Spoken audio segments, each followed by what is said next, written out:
Perkenalkan, nama saya Marsanda dengan NIM F10512310339, Prodi Pendidikan Fisika. Dengan ini saya akan menjelaskan model pembelajaran problem based learning pada mata kuliah Strategi Belajar Mengajar Fisika. Teori belajar yang mendasari problem based learning (PBL) yaitu mencangkup beberapa pendekatan utama, yaitu terutama pada model pembelajaran konstruktisme.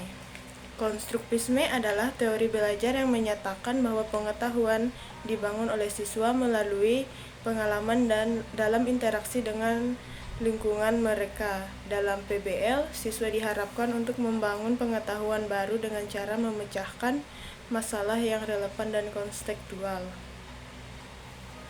Implikasi dalam PBL yaitu siswa terlihat aktif dalam proses belajar, mengumpulkan informasi, menganalisis data, dengan merumuskan solusi. Ini membantu mereka memahami konsep secara mendalam dalam menerapkannya dalam situasi nyata. Untuk model pembelajaran problem based learning atau PBL yaitu memiliki 5 tahap. Yang pertama yaitu orientasi pada masalah, yaitu langkah pertama memberikan orientasi awal tentang masalah yang akan ditangani. Kemudian tujuannya untuk membantu siswa sadar akan pentingnya masalah tersebut dan bagaimana ia terkait dengan materi pelajaran. Terus aktivitasnya yaitu dengan diskusi singkat dan mengidentifikasi pertanyaan-pertanyaan dasar. Yang kedua yaitu organisasi siswa untuk belajar.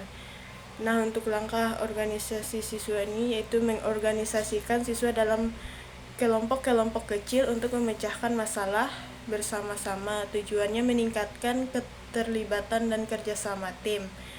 Aktivitasnya yaitu formasi kelompok atau pembagian kelompok, kemudian pendistribusian peran, bagaimana kerjasama antar tim.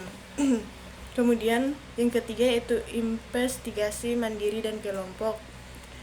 Langkahnya yaitu mengarahkan siswa untuk melakukan investigasi mandiri maupun bersama-sama guna mencari informasi dan solusi. Tujuannya mengembangkan keterampilan kritik dan analitis. Kemudian aktivitasnya penugasan yaitu mencari sumber-sumber informasi yang bisa dilihat di buku atau artikel.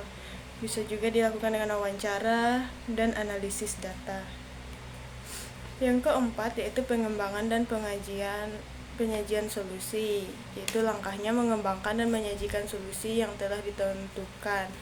Tujuannya untuk mempresentasikan hasil investigasi dan solusi yang ditemukan serta meminta feedback dari guru atau teman, yaitu aktivitasnya seperti presentasi dan diskusi. Kemudian yang 5 yaitu analisis dan evaluasi proses. Langkahnya melakukan analisis dan evaluasi terhadap proses belajar. Tujuannya untuk mengetahui keefektifan model pembelajaran PBL. Aktivitasnya yaitu refleksi proses belajar, identifikasi area pengembangan, dan revisi model pembelajaran PBL. Untuk implementasi teknologi yaitu dalam model pembelajaran PBL kita boleh menggunakan platform e-learning yang mendukung kolaboratif seperti forum diskusi online, dokumen simulation edit, atau riwayat versi dokumen. Kemudian hasil yang diharapkan yaitu siswa aktif dan keterlibatan dalam proses belajar, siswa yang mampu mengembangkan keterampilan kritis dan analitis, siswa yang mampu bekerja sama dengan tim dengan kolaboratif, kemudian retensi belajar yang tinggi. Untuk materi pembelajaran yang cocok dengan PBL ini yaitu pada hukum Newton tentang gerak. Penerapannya yang pertama itu orientasi pada masalah. Jadi yang pertama itu memperkenalkan masalah yang berkaitan dengan hukum Newton.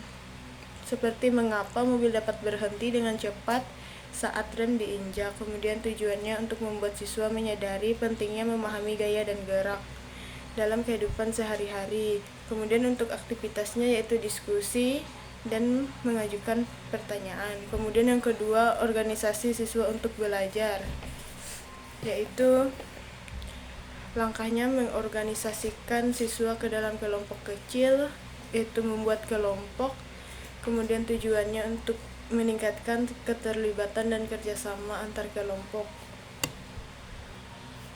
Untuk aktivitas, penugasan peran dalam setiap kelompok, yaitu menyediakan panduan tentang cara melakukan penelitian.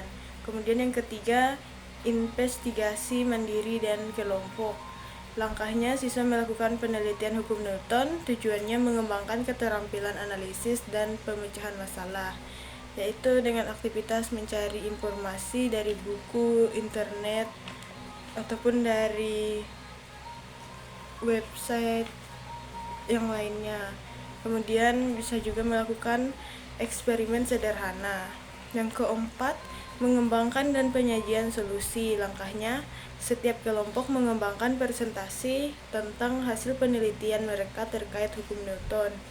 Tujuannya memperoleh umpan balik dari teman sekelas, dari guru mengenai pemahaman mereka.